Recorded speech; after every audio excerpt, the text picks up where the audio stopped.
Jeg hedder Emilie, og jeg skal lave en præsentation af mig selv. Øhm, ja, jeg har valgt bare lige at bruge de spørgsmål, der stod derinde. Hvem er jeg? Jeg hedder Emilie Sørensen, og jeg er 21 år. Jeg bor i Middelfart, hvor jeg bor med min mor og min far og min lillesøster indtil videre. Øhm, Mine forældre har været sammen i mange år, og det er ikke et skilsmissehjem. Øhm, jeg har gået på Middelfart Friskole fra 0. til 8. klasse. I 9. klasse, der skifter jeg over til Viby Efterskole, fordi jeg var meget danseinteresseret, hvor jeg dansede 9. og 10. klasse.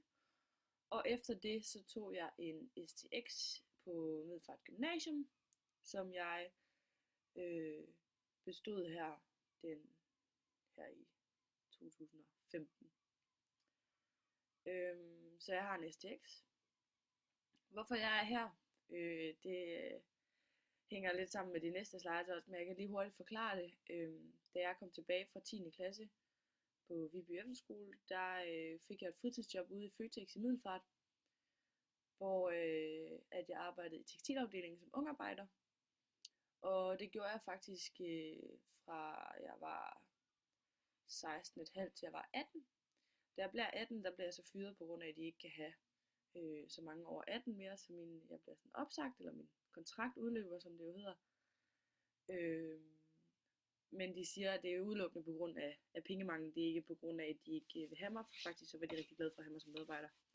Derfor synes jeg også, at jeg skulle lægge en ansøgning, så snart jeg kunne, så hvis der kom noget over 18 år, så ville de tænke på mig. Og først så tænker jeg, at det er lidt mærkeligt at lægge en ansøgning der, hvor man lige er blevet opsagt, men det gør jeg så, og 2 år efter, der har jeg fået job i kundeservice i Føtex i Middelfart. Der har jeg så arbejdet sideløbende med, at jeg har gået på gymnasiet, og også i mine 2 sabbatår herefter. Lige efter sommerferien kommer min chef hen til mig og spørger, om jeg nogensinde overvejer at blive elev i Føtex, hvilket jeg faktisk ikke lige havde i tankerne. Men det ville han rigtig gerne have mig som, og han ville rigtig gerne hjælpe mig med at få den lederuddannelse, som egentlig var planlagt, at jeg ville tage på universitetet. For at blive elev, så kræver det så, at man har de her specielle fag, som man ikke har på gymnasiet, og derfor så er jeg i gang med at tage den her EUD.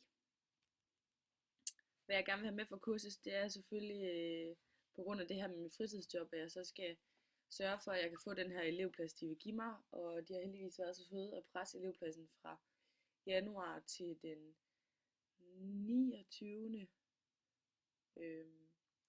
februar, hvor jeg så kan starte, når jeg har bestået det her.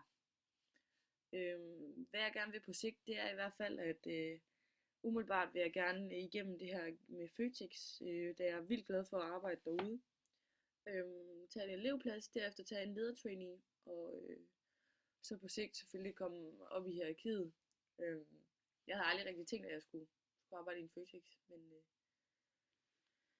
men jeg kan virkelig godt lide at arbejde derude, så det passede mig egentlig fint, at det var igennem der. Jeg har aldrig været så skoleorienteret. Ja, på sigt, der kunne jeg godt forestille mig med tiden at få mit eget firma, da min far er selvstændig, og eventuelt bygge noget op med ham, men det kræver selvfølgelig bare, at jeg har de rigtige uddannelser. Så på sigt, der regner med, at det bliver noget uden for Føtex også. Lidt personligt, så er min hobby og interesse, jeg danser vildt meget. Jeg skal uddanne mig selv som Zumba-instruktør her om en lille uge. Har danset i 7 år. Så er jeg meget social, har en kæmpe omgangskreds, som jeg bruger vildt meget tid med. Så det er også der, jeg ligger rigtig meget tid. Ellers så elsker jeg faktisk sådan noget som indretning, kan jeg også vildt godt lide. Ja, og det var lidt om mig også.